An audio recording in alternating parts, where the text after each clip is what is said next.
Tujuan perang Amerika Israel untuk menggulingkan rezim ini akan sulit tercapai. Komitmen dari rakyat Iran bersatu itu semakin kuat. Tujuan utama Iran dengan menyerang Qatar, menyerang Turki itu kan tujuannya agar negara-negara Arab itu menekan Trump agar segera keinginan gencatan senjata itu. Jadi strategi Iran ini dia meluncurkan ribuan drone dan rudal murah untuk menghabisi stok rudal pencegat yang dimiliki Amerika Serikat dan Israel. Artinya dia dengan teknologi rendah tapi bisa menguras musuh. Ya, Assalamualaikum warahmatullahi wabarakatuh. Halo Sobat Sindo, ketemu lagi di Sindoskop dan hari ini kita akan membahas tentang perang yang terjadi antara Iran, Amerika Serikat, dan Israel. Dan ini masuk kepada babak baru setelah Iran mengumumkan pemimpin tertinggi pengganti Ali Khamenei, yaitu Mojtaba Khomeini, anaknya. Nah, ini saya sudah bersama dengan rekan-rekan redaktur dari sindonews.com. Ada Mas Andika, Mas Udin, dan Cak Imin. Nah, ini kita akan bahas tentang manuver yang akan dilakukan oleh Mojtaba setelah ia dipilih menjadi pemimpin tertinggi Iran. Itu kira-kira seperti apa nantinya? Apakah akan ada perubahan? Apakah akan ada jalur diplomasi untuk menghentikan perang, atau malah perang makin berkecamuk ini kira-kira nih? Mungkin dari Mas Andika dulu kali ya. Iya, kalau Mojtaba Khomeini itu kan kalau secara resmi memang belum ya. Oh, belum ya? Secara resmi, cuma kan itu informasi yang diberitakan oleh Iran Internasional. Iran Internasional itu website berita yang dikuasai oleh oposisi Iran.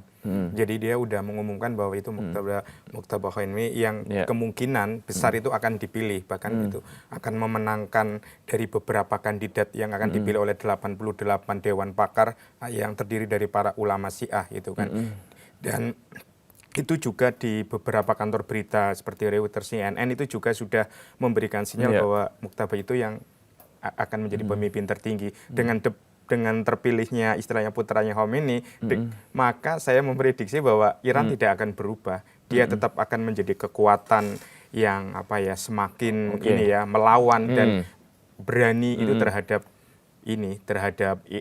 Amerika dan terhadap Israel. Jadi tidak ada perubahan yang sangat signifikan dengan kematian Khomeini, ayahnya itu justru akan semakin membara dan membalas dendam seperti itu. Iya, ayahnya meninggal ya kan, ini anaknya yang gantiin, otomatis dendamnya makin membara ya. Jadi gas terus kayak ini serangannya nih. Kalau Mas Imin gimana kira-kira? Ya serupa sih kalau anaknya Khomeini terpilih. Iya. Karena pertama ya ini semacam siklus balas dendam ya. Ketika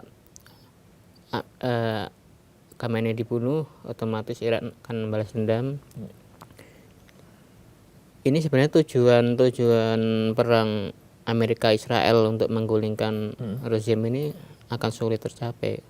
Karena komitmen dari rakyat Iran bersatu itu semakin kuat. Iya. Nah, berbeda dengan negara-negara lain ya, di Iran ini sendiri kan sebenarnya meskipun Ali Khamenei sudah gugur ya di dalam pertempuran ya, tetapi tidak serta-merta Amerika dan Israel itu bisa melakukan penetrasi dan juga mengakuisisi lah ya kekuasaan yang ada di Iran. Nah, ini berbeda juga dengan kondisi negara-negara lain ya, seperti misalnya di Irak, Libya gitu kan, terus kemudian Venezuela dan juga negara-negara yang diserang lah oleh Amerika dan sekutunya. Nah, kalau menurut Mas Udin sendiri, ini kenapa Mas Udin kira-kira? Iran ini punya kelebihan dari pengalaman dia menghadapi berbagai tekanan Amerika ataupun ancaman Israel yang berulang kali ya. Jadi pengalaman dia selama puluhan tahun menghadapi sanksi setelah penggulingan Shah Iran itu membuat dia itu sudah memiliki plan yang sangat detail untuk kepemimpinan politik maupun kepemimpinan militer. Jadi ketika Ali Khamenei tewas, dia sudah punya prosedur untuk mengganti kepemimpinan itu. Jadi proses pemilihan pun langsung berjalan, tidak terjadi vacuum of power ya, tidak terjadi kekosongan kekuasaan yang itu membuat bingung masyarakat. Jadi sudah ada struktur yang jelas siapa yang proses yang harus dilalui, makanya Mujtaba ini muncul pun itu sebenarnya sudah diprediksi banyak orang bahwa pengganti Ali Khomeini Itu berikutnya anaknya. itu anaknya. Salah satu kandidat terkuat. Dan ini juga menunjukkan bahwa sebenarnya kekuatan pemerintahan di Iran ini solid ya. Artinya tidak ada faksi atau tidak ada oposisi ya di dalam pemerintahan yang kemudian tidak setuju dengan langkah-langkah yang dilakukan oleh Ali Khomeini gitu. Jadi begitu kuatnya, begitu kompaknya dan begitu solidnya sehingga mereka bisa membentuk sendiri pemerintahan yang kayaknya seperti patah satu tumbuh seribu gitu. Jadi itu gimana tuh Mas Andika tuh? Kalau di politik Iran itu kan tetap ada kubu ya, Iya. ada kubu reformis, ada Ada kubu tetap berarti ya? ada kubu moderat, Oke. kemudian ada kubu garis keras, Garis keras, yang betul. ulama itu. Cuma mereka itu bermainnya di ranah presiden. Jadi Oke. perebutan presiden, di perebutan presiden, tapi kan bukan di perebutan pemimpin tertinggi. Iya. Jadi istilahnya kan presiden itu kan hanya simbolik aja ya, dia hanya mengatur kebijakan-kebijakan baik luar negeri ataupun dalam negeri, tetapi tetap atas persetujuan ataupun stempel dari pemimpin tertinggi. Oke. Jadi tetap ada ininya kan layar tertingginya memang pemimpin tertinggi. Tetapi yang menjadi menarik ketika mereka ada kubu-kubu tersebut itu tidak ada yang istilahnya mengoposisi ke Khamenei-nya itu, ke Nah, iya, pemimpin heeh, tertingginya. Tapi oposisinya hanya kepada presiden aja di level Oke, itu. jadi hanya sebatas pemilihan presiden mereka bertarung ya. Iya, di batas presiden. Ketika Oke. pun oposisi yang berani melawan Khamenei ya cenderungnya akan istilahnya akan direpresi sama Garda Revolusi, dan kebanyakan kan politisi yang akan melawan Khamenei kan keluar ya, dia akan keluar negeri dan membangun basis pergerakannya kan seperti Iran Internasional di websitenya, dan dia basisnya ada di Inggris. Iya. Dan memang seperti kita ketahui juga ya, kematian Ali Khomeini ini juga ternyata ada sebagian rakyat Iran yang merayakannya gitu ya.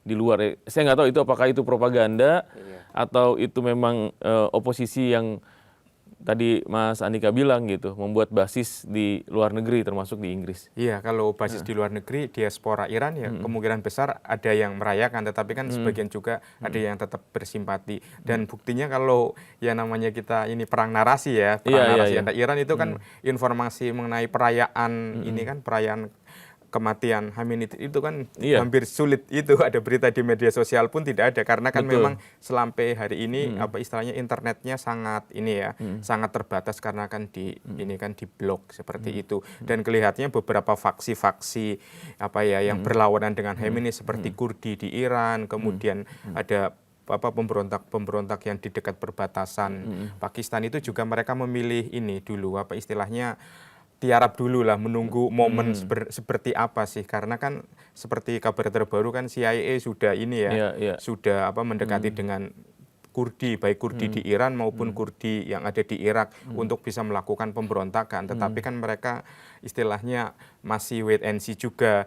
Apalagi kabar terakhir Menteri Luar Negeri Iran itu sudah menghubungi langsung Presiden Kurdi di Iran itu, istilah melakukan lobby-lobby agar jangan melakukan pemberontakan seperti itu. Karena kan Amerika ingin menginginkan bahwa dengan adanya serangan militer itu muncul kelompok-kelompok pemberontak yang melakukan perlawanan militer secara langsung kepada militer Iran. Mengambil alih tampuk pemerintahan yang ada di Iran kan gitu dia kan, strateginya kan menggunakan selalu gitu proksi. Jadi dia tidak mengirimkan perlu tentaranya. Ya, yang berkorban ya ini si Kurdinya.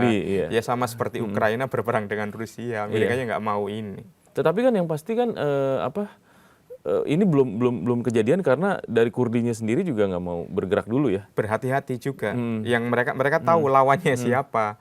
Kan buktinya selama ini ya seperti yang dikabarkan itu kan banyak analis itu kan bahwa ISIS itu kan bisa masuk ke Suriah dengan mudahnya, ke Irak. Itu tapi kan tidak bisa masuk ke Iran. Ke Iran. Itu kan menunjukkan bagaimana daya juangnya Iran itu kan tidak bisa ditawar-tawar, dan sejarah sudah membuktikan itu. Nah, kalau kita lihat Mujtaba nih ya sebagai penggantinya Ali Khomeini ya, kira-kira apa sih alasan 88 ulama Syiah ya yang punya tugas untuk memilih pemimpin tertinggi itu memilih dia, kira-kira kalau Caimin? Mungkin karena itu kali ya, figur dari sosok Khamenei sendiri Kemudian dari sosok anaknya juga yang tadi disebutkan bahwa dia sosok penting di Korps Garda Revolusi Islam. Jadi Korps Garda Revolusi Islam atau IRGC ini kan sebenarnya inti dari kekuatan Iran sendiri. Ini beda dengan militer reguler. Jadi IRGC ini tugasnya adalah menjaga revolusi Islam Iran pasca revolusi 1979.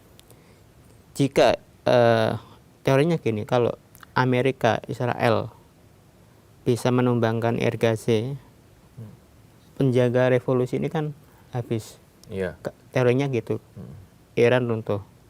Nah, sosok Mojtaba ini kan pilarnya IRGC. Jadi ya tidak begitu mudah untuk menggulingkan si anak muda ini.